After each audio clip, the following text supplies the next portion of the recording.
And some things are pricing in more right now and others are pricing in less. So the bond market's pricing in less, as is the oil market.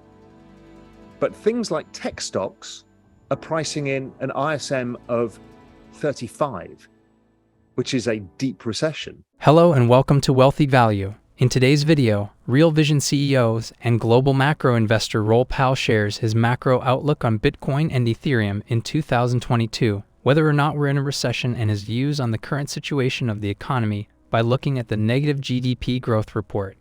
Make sure to stick around till the end of this video where Raoul Pal updates about his thoughts on the contrarian views on inflation if he holds any Bitcoin and why he sees a major event coming in Ethereum.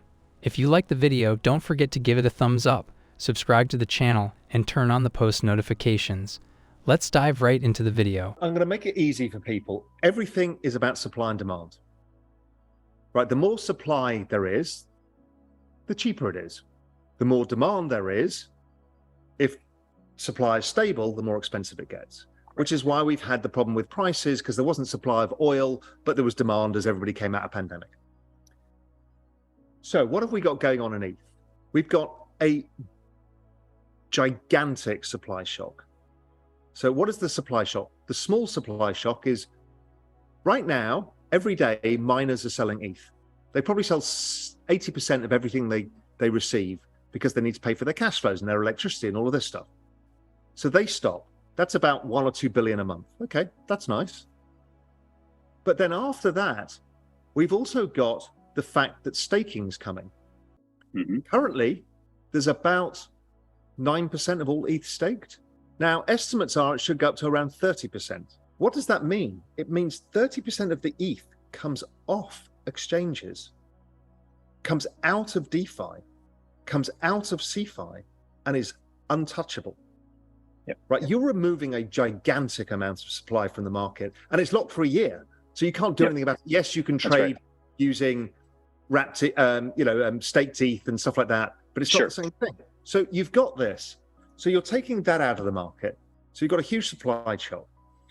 On the other side, you've got a massive demand shock, which is, firstly, a lot of institutions wrongly didn't like Bitcoin because of ESG concerns.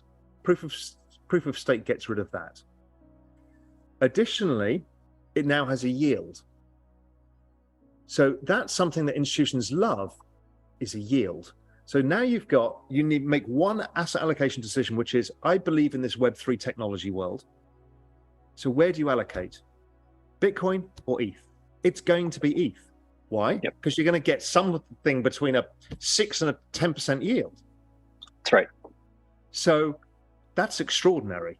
Twitter's flinging poo at each other, whether it's a recession or not, and the government stepping in. But basically, 2 quarters of negative GDP, not good. Usually that's given a 100% chance of a recession. We haven't had confirmation yet from things like the ISM survey, the Institute Supply Manager survey. That usually drops to about 47. I'm expecting that in the next month or two. And then we'll be definitely there. So we're there or thereabouts. It feels that way. The markets have traded that way. We're seeing job cuts coming. We're seeing a lot of evidence, and even the bond market's starting to tell us that. So it feels that the recession is here. Thing that gives you the best guide is something called the ISM survey, and you can Google it, you can find it, it's publicly available. And that basically, anything above 50, the economy's expanding. Anything below 50, it's kind of stalling, and anything below 47 is a recession. And that's been going since about 1947. It's an incredibly good indicator and really useful. So think of it as a kind of weekly version of GDP. So that gives you a very quick ballpark. And what's really interesting that no economists figure out, and I don't understand this, is it goes up and down. It's cyclical, right? Economists have linear projections. It's like, really? You can show a small child a chart of GDP and they go, well, it goes up and down. So what it does, if you see it going down and crossing 50, we're likely to be headed into a weak patch or a recession. If it's coming up from the lows, we can start looking forwards. So that's a really simple guide. The other way is the bond market's usually very good at this. So once yields start falling, bond markets are generally derive their price action from 2 things: GDP growth and future inflation. So if bond yields are rallying, it's saying that GDP is probably slowing down, i.e., there's a chance of stimulus to come and bonds look a safe haven. And secondly, that inflation is likely to come down in the future. So those two things alone give you pretty much all you ever need to know. Now, what's really interesting, the second degree of all of that is there's a bit of magic. So you look at this ISM survey, you go, well, how does it help me with my equity allocation or my allocation? All you do is just turn it into a year-on-year chart. And all of the year-on-year charts of every asset, from oil to bonds to commodities, to copper, to equities, to emerging markets, to credit spreads, are all the same chart. They're driven by the business cycle. So always at turning points, there is no consensus, because there's a group that extrapolates the recent trend and says that's going to continue, and there's a group that extrapolates a mean reversion. Now, the question is more complicated, because we've got these supply issues, we've got onshoring, we've got other things that are muddying the equation, and what we've got is this big debate. So myself, David Rosenberg, and maybe Urian and a few others kind of think we probably mean revert because of debt, demographics, technology, that inflation's not a long-term issue. But there's a whole other group who I really respect who are saying, no, you're dead wrong. Inflation's sticky, it's here to stay, and it's a big problem. One of the things people talk about agriculture right now, we're going to have this food crisis. Step back and look at the inflation-adjusted prices of agriculture for the last 50 years. It's gone down. Why? It's gone down, even though the population of the world has doubled, it's gone down because of technology. Technology, absolutely. Look at what happened with the shale revolution. Why did oil fall so fast in kind of the 2016, 18? It's because shale was a new technology. So what people are saying right now is none of the supply issues can be solved by technology. But because you're closer to it and where you're based, is that everybody's trying to solve it. So everybody's trying to solve, because there's supernormal profits in solving supply issues. So you focus your attention and your capital on solving it and you'll make money.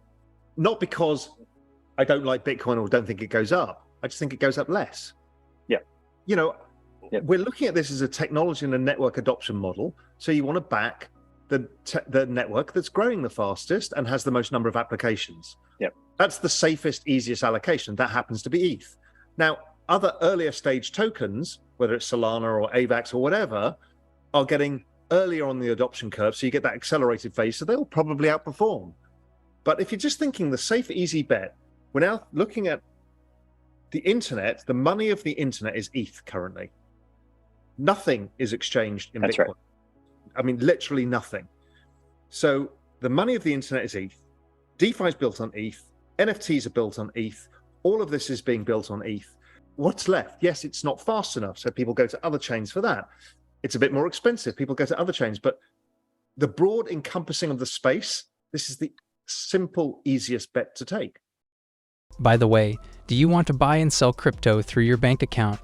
Today's video is sponsored by Quppy, an app that brings together the most popular financial crypto and fiat services in one ecosystem. Quppy is a non-custody, decentralized, and centralized wallet simultaneously.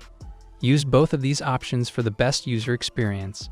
You can link all your accounts to a single dashboard, convert funds between digital and fiat, and manage money in multiple currencies. I'll show you how easy it is. This is how you open a multi-currency IBAN account to manage euros. You can also select British pounds or American dollars. Here's how you top up your mobile phone using Quppy. Select Mobile Top Up, type the name or phone number of the contact, and select the amount you'd like to top up. Here's how you can import an external wallet to Quppy even if you deleted it. Click on Add Wallet, Import, and select the currency. You can import through private key or recovery phrase. Remember to make a backup of your digital currency wallet. When you see wallet needs backup, tap Create. Read the checklist and remember your recovery phrase. Quppy is decentralized, secure, and free.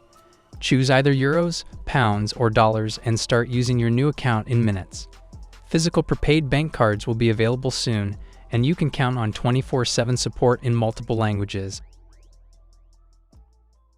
So what are your thoughts about Raoul's perspective on Bitcoin versus Ethereum debate? Tell us in the comments. Also, don't forget to like and subscribe.